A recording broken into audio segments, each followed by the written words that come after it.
Soul by Patricia McCormick. There are special things you need to know about how to use your shawl. Flick the ends of your shawl in a come closer gesture. This will bring the shy men to your bed, the ones who will slip an extra coin into your hand before they go. In the village school, we were taught to add, subtract, multiply, and divide.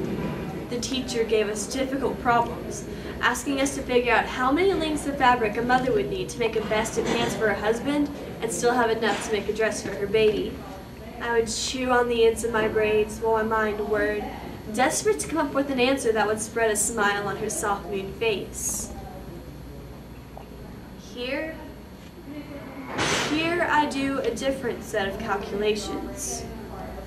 If I bring half a dozen men to my bed each night, and each man pays Mumtaz 30 rupees, I am 180 closer to going home.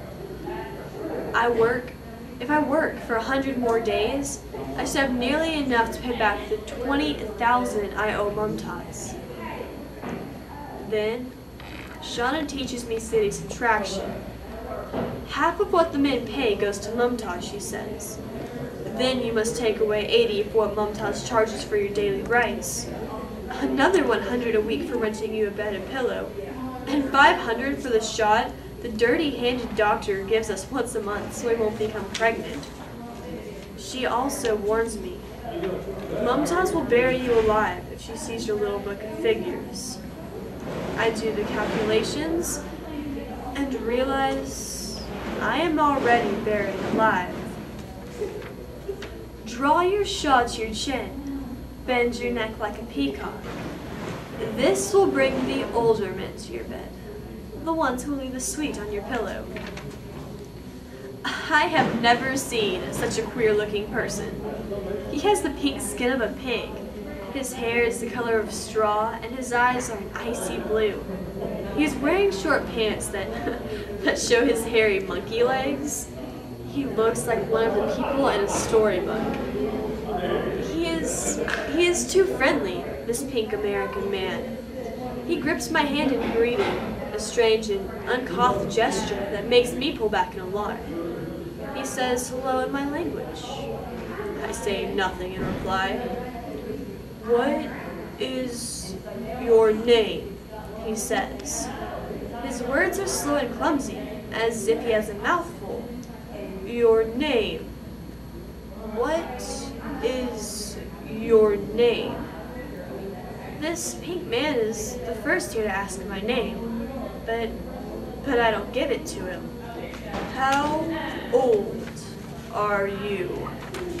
I know what I'm supposed to say, but something keeps me lying from this pink stranger. I just shrug. He is unmoved by my rudeness. Instead, he smiles, his ice blue eyes oddly warm. Are you being held here against your will? My will? This is something I lost long ago, I want to tell him. I want to pummel this pink-skinned man with my fist. I want to spit on this stranger with his eyes of cold pity and his idiot way of speaking my language and his bad-mannered questions that make me look at the humiliation that is my life. I fold my arms across myself. He takes a little book from one of his pockets, consults its spattered pages, then looks up at me. Slowly, with care, he asks me a question. Do you want to leave here?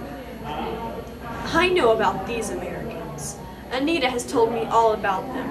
I will not be fooled into leaving here only to be stripped naked and have people throw stones at me and call me a dirty woman. I shake my head no. You don't want to leave here. I just stare at him. I can take you to a place where you will get new clothes and good food and will not have to be with men. I pretend I don't understand because I don't. I don't understand how I will pay my debt. Do you want to go there? I shake my head no. It is a clean place. I don't even blink. He takes his wallet from his jacket. I wait to catch a glimpse of his riches, but what he hands me is a small white card. It is full of American words I cannot read, and in the center is a drawing of a bird in flight. I put the card inside my waistcloth, and then he is gone. How odd he is, this man who pays for a girl and does nothing but talk. Press your shawl to your nose with the back of your hand when you must bring a dirty man to your bed. He will leave nothing but his smell, the stink of sweat and hair oil and liquor and man. But you can use your shawl to block the worst of it. This one comes to the door, looking somewhat lost.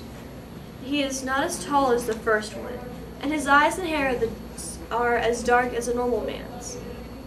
But my heart thuds when he points to me and follows me up the steps. I wait for him to shake my hand, but he just looks around the room. I wait for him to ask me if I want to go to a clean place, but he fumbles through his pants pockets and mutters something in a language I cannot understand. I know what to do. I lift the corner of the mat on the floor and feel around for the white card the other American gave me. I hold it out to him. He looks puzzled. He sits down on the bed. He seizes my braid and pulls me down on top of him as the white card flutters to the floor. It is then that I see the red veins in his eyes and the smell of liquor on his breath. He is not a good American. He is just another drunk. There is another way to use your shawl. The new girl, the one in my old room. Yesterday morning, Mumtaz found her hanging from the rafters.